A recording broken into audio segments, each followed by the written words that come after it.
Tengku Haji Muhammad Hasan Krungkali lahir pada tanggal 18 April 1886 Masih di Kampung Langgo, Menasah Ketumbu Sangga, Pidia. Beliau lahir dalam pengungsian akibat perang yang berkecamuk di Aceh Besar. Ayah handa beliau adalah Tengku Haji Hanafiah atau dikenal dengan Tengku Haji Muda Krungkali. Beliau adalah Kadi Kerajaan Aceh untuk wilayah 26 Mukim semasa perang. Beliau ikut berjuang dari wilayah Aceh Besar hingga ke Pidia. Ketika beliau wafat, sesuai permintaan Tengku Syekh Pantai Kelima, beliau dimakamkan di Desa Pantai Merdu, Pidia Jaya. Tengku Haji Hanafiah merupakan anak dari Tengku Syekh Abbas, putra seorang ulama besar yang bernama Tengku Syekh Muhammad Fadil. Menurut catatan dokumen keluarga Abu Hasan Krungkali, menyatakan bahwa ayah dari Tengku Syekh Muhammad Fadil juga seorang ulama besar. 7 keturunan hingga sampai kepada Abu Hasan Krungkali seluruhnya adalah para ulama yang memimpin Dayah Menasah Baru, Gampong Sim, Aceh Besar.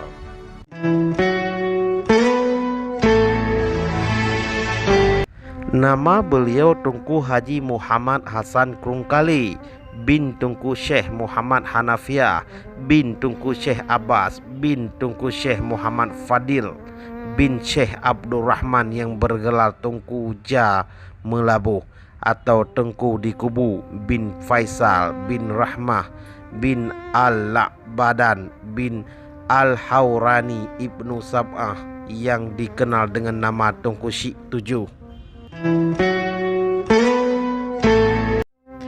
Tengku Syekh 7 adalah seorang ulama berkebangsaan Arab yang diperkirakan datang ke Aceh tahun 1564 sampai 1568 Masehi. Beliau adalah salah seorang anggota utusan dari 40 orang yang dikirim oleh Sultan Turki ke Aceh kala itu bersama 200 pucuk meriam tembaga. Abu Hasan Krungkali dari garis keturunan ibu juga bernasab kepada para ulama. Penisbahan nama Krungkali pada nama beliau berasal dari nama kakek-kakeknya dari pihak ibu. Di antara Dayah Menasah Baru dan Dayah Tengku Syekh Krungkali atau Dayah pihak keluarga dari bapak dan ibu Abu Hasan sejak lama telah terikat hubungan pebesanan. Dua keluarga tersebut merupakan keluarga para ulama yang dikenal memiliki karamah. Perjalanan Abu Hasan Krungkali dalam menuntut ilmu. Sekembalinya ke Krungkali, Aceh Besar dari Sangga Pidia, Abu Hasan Krungkali sempat menuntut ilmu kepada Tengku Syekh di Kebuk Sim yang merupakan kerabatnya. Kemudian melanjutkan menuntut ilmu kepada Tengku Syekh di Lamnyong. Ketika menginjak usia 19 tahun atau 20 tahun, beliau sempat menuntut ilmu di Yan, Kedah, Malaysia. Wilayah ini merupakan tempat di mana ketika berkecamuk perang Aceh melawan kolonial, ramai tokoh-tokoh penting ulama Aceh yang diusingkan ke sana untuk melanjutkan proses tarbiyah dan pendidikan Islam. Di Yan beliau belajar di Madrasah Al-Irsyadiyah Al-Diniyah pimpinan Tengku Muhammad Arsyad Ilbe yang merupakan sahabat karib ayahandanya. Tengku Muhammad Hanafiah, Tengku Muhammad Arsyad juga merupakan murid dari Tengku Syekh Ismail atau Tengku Syekh Krungkali. Ia juga sempat belajar kepada Tengku Umar Dian.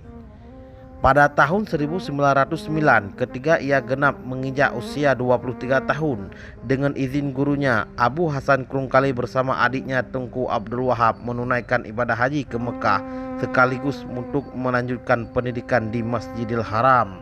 Adik beliau Tengku Abdul Wahab meninggal di Mekah. Di masa 6 bulan mereka berada di kota suci tersebut.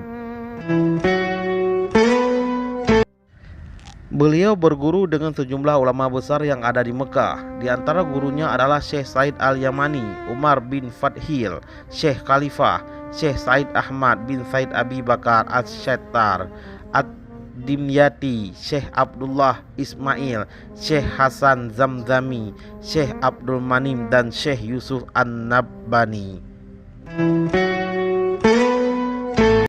Beliau menetap di Mekah selama 7 tahun. Di samping ilmu-ilmu keislaman yang lazim dipelajari, beliau juga belajar ilmu qiraah dan ilmu falak. Di sana beliau dikenal dengan nama Syekh Muhammad Hasan Al-Ashi Al-Falaki sebagai bentuk pengakuan atas penguasaan beliau terhadap ilmu falak.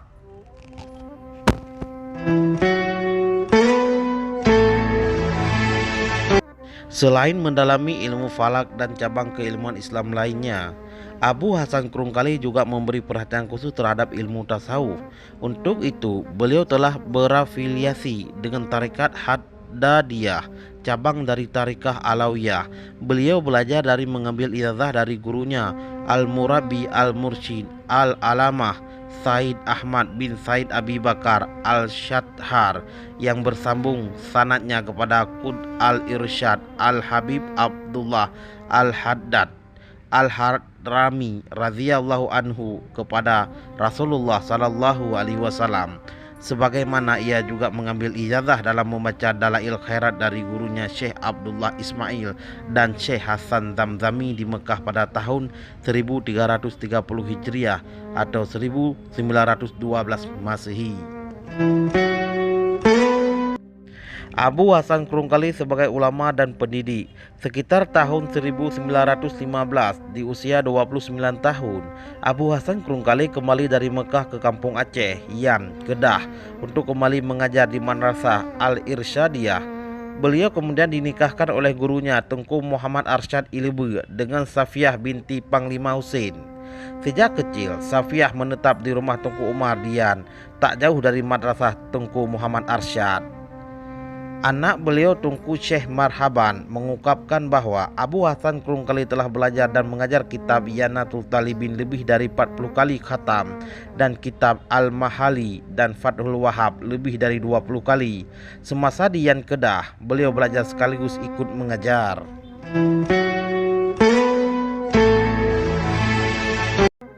Abu Hasan Krungkali akhirnya kembali ke Aceh dan membangun dayahnya tersendiri di Menasah Blang, Sim, diperkirakan sekitar tahun 1917 setelah sebelumnya sempat mengajar beberapa waktu di Dayah Menasah Baru pimpinan pamannya Tengku Muhammad Said. Dalam hal mengembangkan dan mengajarkan tarikat Al-Haddadiyah, tidak semua orang yang meminta ijazah kepada Abu Hasan Krungkali langsung diberikan. Berdasarkan pengakuan murid beliau, ada sebahagian yang tidak diberikan karena dianggap belum pantas. Sebahagian lain diberikan sejumlah ujian oleh beliau untuk menguji apakah orang tersebut amanah dalam mengembangkan tarikat beliau. Dalam upaya menyebarkan tarikat Al-Haddadiyah, Abu Hasan Krungkali menulis kitab paduan dalam bertarikat Haddadiyah yang berjudul Risalah Latifah fi Adab Al-Zik wal Tahlil wa Kaifiyah Al-Samadiyah ala tarikat Qud Al-Irsyad Al-Habib Abdullah Al-Haddad Al-Hadramain Al-Turaimi. Kitab tersebut terbagi dalam 4 bagian. Bagian pertama menerangkan tentang azab dzikir dan tahlil. Bagian kedua menerangkan tentang cara membaca Samadiyah menurut tarikat Haddadiyah. Bagian ketiga tentang silsilah sanad tarikat. Bagian keempat membahasa tentang adab dan metode membaca Dalail Khairat. Ada beberapa kitab karangan beliau yang belum diterbitkan, di antaranya 1.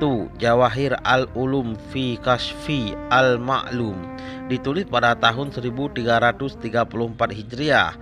Buku ini mengupas masalah keutamaan menuntut ilmu pengetahuan dalam tinjauan ilmu tasawuf.